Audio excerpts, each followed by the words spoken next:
Senator Faisal وافدہ ہمارے ساتھ موجود ہیں۔ فیصل صاحب شکریہ آپ کے وقت کا، فرمائیے گا 14 سال قید کی سزا ہوئی ہے، کیا کہنا چاہیں گے؟ بیٹے جی، میں نے آپ کو کہا تھا سزائے موت میں بھی تو منیمم 14 سال قید ہوگی، اور پاکستان میں تسلسل سے آپ چیزیں دیکھیں گے اور وہ آپ دیکھ رہے ہیں، اور یہ ایک کیس اور 4 الزامات پہ ہے۔ ابھی تو 9 مئی بانی پی ٹی آئی کے لیے بہت تباہ کن دن ہے، پی ٹی آئی کے لیے تباہ کن دن ہے، ماتم کا دن ہے کہ یہ ابھی رینج یہاں رکے گا نہیں، یہ تو ابتدا ہے۔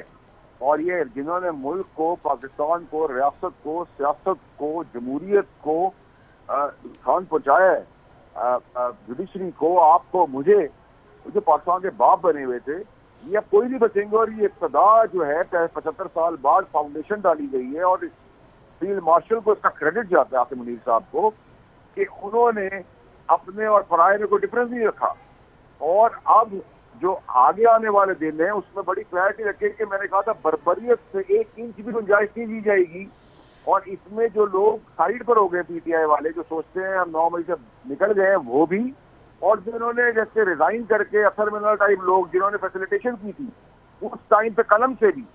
ملک کی بربادی میں، اس قسم کے لوگ کوئی بچے گا نہیں۔ آپ پاکستان سے بڑا کوئی نہیں ہے، اور یہ ابتدا ہے۔ آپ آگے آگے دیکھیں ہوتا ہے کیا۔ فیصل صاحب 9 مئی کا کیس ابھی چل رہا ہے، کیا آپ سمجھتے ہیں مزید گرفتاریاں بھی ہوں گی؟ دیکھیں جی، پہلے تو جو ویسے کیسز ہیں ان کے ریٹن آن دا وال، دیوار پہ لکھے ہیں، ان کے فیصلے وہ بھی جلد آنے ہیں۔ اور 9 مئی کے کیسز کا فیصلہ پاکستان سے ہمیشہ کے لیے دہشت گردی، بدماشی، غنڈہ گردی، ملک کو گالیاں، ریاست کو گالیاں، سپہ سالار کو گالیاں، شہیدوں کو برا بھلا کہنا، یہ سب ختم ہو جائے گا۔ یہ پی ٹی آئی سمیت اور جتنے بھی اس قسم کی پالیٹکس کرنا چاہتے ہیں ان کو لاؤڈ اینڈ کلیئر میسج بن جائے گا۔ یہ پاکستان کی بنیاد 75 سال پہلے رکھنی چاہیے تھی کہ فیلڈ مارشل کے پیچھے اسی لیے قوم دیوان کی طرح پیار کرتی ہے کہ وہ صرف جیتی ہوئی فوج، شہیدوں کی فوج کو ریپرزینٹ نہیں کر اپنے 10 گنا بڑے اینیمی کو مار کے نہیں بیٹھا ہو دشمن کو، بلکہ وہ اکاؤنٹیبلٹی بھی اپنے ادارے سے شروع کر رہا ہے۔ تو یہ بہت زبردست بنیاد ہے، اور جیسا میں نے آپ سے کہا تھا الحمدللہ ویسے ہی ہوتا جا رہا ہے، اور آگے بھی ویسے ہی ہوگا۔ فیصل صاحب یہ کتنا کلیئر اینڈ لاؤڈ میسج ہے کہ کوئی بھی قانون سے بالاتر نہیں ہے، چاہے کوئی بھی ہو، اگر وہ قانون ہاتھ میں لے گا تو اس کے خلاف کارروائی ہوگی۔ پہلے ایسا پریسیڈنٹ آپ نے دیکھا نہیں تھا، جج، جنرل، میں، آپ، اب کوئی بھی پاکستان کے ساتھ یہ دشمنی نہیں کرتا، اور اس کو بین الاقوامی طور پہ بہت زبردست طریقے سے دیکھا جا رہا ہے۔ مطلب there is no two way about it۔ یہ بہت اور یہ ابتدا ہے، آگے آگے دیکھیں ہوتا ہے کیا۔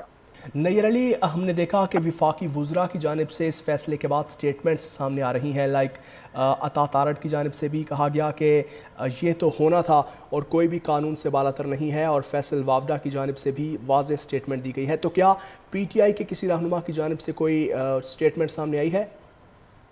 ابھی تک اس طرح سے خاموشی ہے، کوئی باضابطہ سٹیٹمنٹ جو ہے وہ سامنے نہیں آئی ہے، کیونکہ وفاقی وزراء جو ہے وہ ظاہر ہے وہ حکومت کا حصہ ہیں، اور ان کی جانب سے فوری طور پر جو پہلی سٹیٹمنٹ آئی وہ وفاقی وزیر اطلاعات عطا تارڑ کی طرف سے آئی۔ پھر فیصل وافدہ نے بھی کچھ چینلز کے اوپر جو ہے وہ گفتگو کی ہے۔ تو عطا تارڑ کی جانب سے یہ واضح طور پر کہا گیا ہے کہ فیض حمید کے خلاف شواہد کی بنیاد پر فیصلہ آیا ہے، اور آج ریڈ لائن کراس کرنے والے شخص کو سزا ہوئی ہے۔ تو فیض حمید کو ٹرائل میں دفاع کا بھرپور موقع دیا گیا۔ وزیر اطلاعات نے یہ بھی بتایا کہ فیض حمید کو موقع دیا گیا کہ اپنا دفاع کریں اور گواہان بھی پیش کریں، اور وہ تمام گواہان جو ہیں ان کے بیانات قلم بند کیے گئے، شواہد کو سامنے لایا گیا، اور شواہد سامنے لانے کے بعد انصاف پر مبنی جو ہے یہ فیصلہ آیا ہے۔ یہ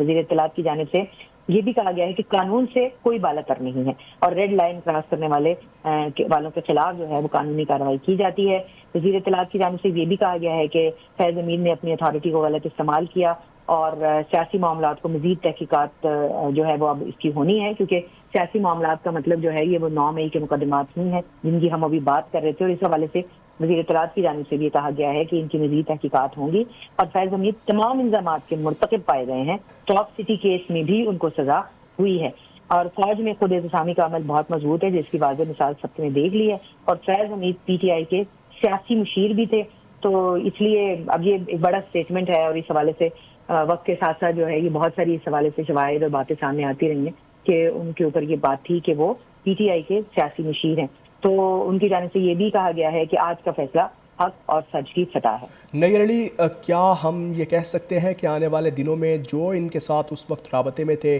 ان جرائم میں ملوث تھے، وہ بھی گرفتار ہو سکتے ہیں؟ دیکھیں بہت سارے جو لو رینک کے آفیشلز ہیں ان کے خلاف تو ساتھ ساتھ کارروائی جو ہے وہ ہو رہی تھی.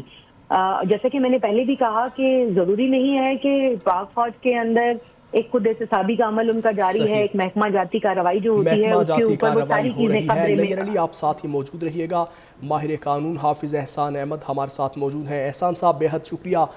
فرمائیے گا کہ 14 سال قید کی سزا ہوئی ہے, اب کس طرح سے قانونی کارروائی آگے بڑھے گی؟ بسم اللہ الرحمن الرحیم. ایک تو یہ ہے کہ جب ملٹری کورٹس یا آپ کا کورٹ مارشل جو ہے اس کے اندر سزا ہوتی ہے تو اس کے بعد ایک سینٹنس کنفرمیشن کا پروسیس 124 کے نیچے آتا ہے, اور اس کے بعد رائٹ آف اپیل جو ہے سیکشن 133(b) کے اندر موجود ہے,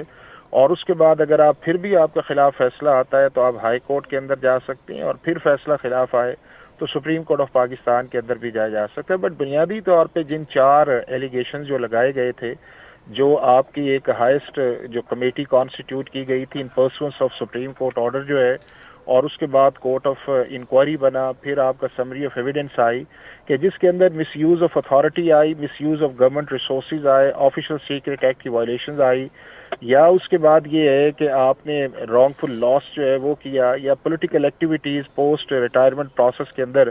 جو پاکستان آرمی ایکٹ کہتا ہے کہ آپ 2 سے 5 سال کے اندر نہیں کر سکتے. تو میں یہ سمجھتا ہوں کہ 15 ماہ کے ٹرائل جو ہے وہ ایک سفیشینٹ پیریڈ ہے جس کے اندر تمام evidence I, right of council دیا گیا, رائٹ آف کراس ایگزامینیشن دیا گیا, right of production of evidence دیا گیا, وٹنسز لانے کی اجازت تھی, 342 کی اسٹیٹمنٹ آئی. تو وہ ساری چیزیں جو ہیں وہ ایک ڈیو پروسیس کے اندر جا کے کر کے ایک جو کورٹ مارشل نے سزا دی ہے, میں یہ سمجھتا ہوں کہ وہ ایک ریزنیبل پروسیس جو ہے اسے,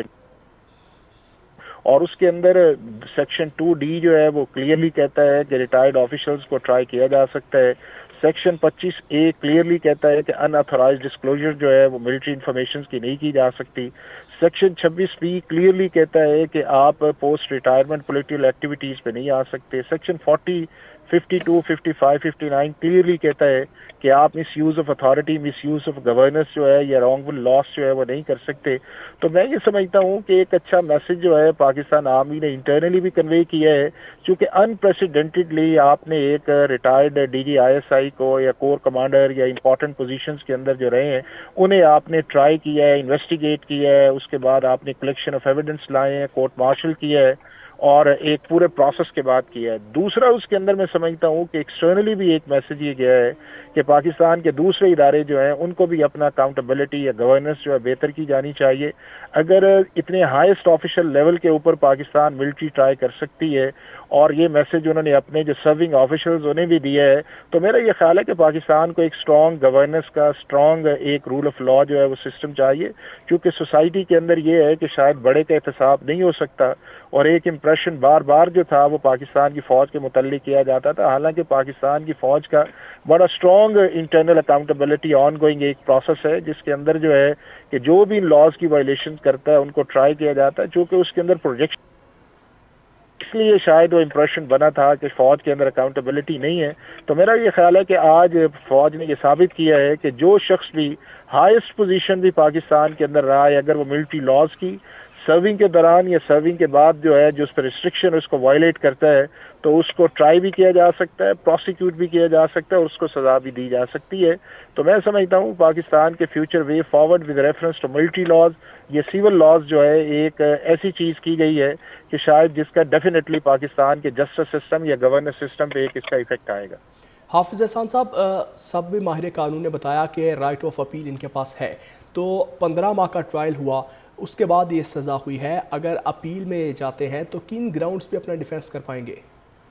دیکھیں, اپیل کے اندر آپ کے پاس سارا اوپن کیس کا ہوتا ہے کہ آپ کہہ سکتے ہیں کہ جو میری ایویڈنس ہے اسے کنسیڈر نہیں کیا گیا, یا جو ایویڈنس آئی تھی اس کو جس طرح میں نے کراس ایگزامینیشن کیا ہے اس کو پراپر طریقے سے نہیں کیا گیا. تو بہت ساری چیزیں رائٹ آف اپیل میں کی جا سکتی ہیں, اور آپ ہر قسم کا ڈیفینس لے سکتے ہیں, اور یہ آپ کے ریگولر کرمنل لا میں بھی موجود ہے, ملٹری کورٹس کے اندر بھی موجود ہے, ایپلیٹ اتھارٹی پھر مطمئن نہیں ہے, ہائی کورٹ ہے. تو 4 فورمز کے اندر یہ معاملہ جاتا ہے, اور 1975 سے لے کے آج تک پاکستان کی عدالتیں جو ہیں ملٹری کورٹس یا آپ کے کورٹ مارشل جو ہے انہیں اپ ہولڈ بھی کرتی رہی, اور انہوں نے کہا کہ کبھی یہ ملٹری لاز کی وائلیشن نہیں ہے.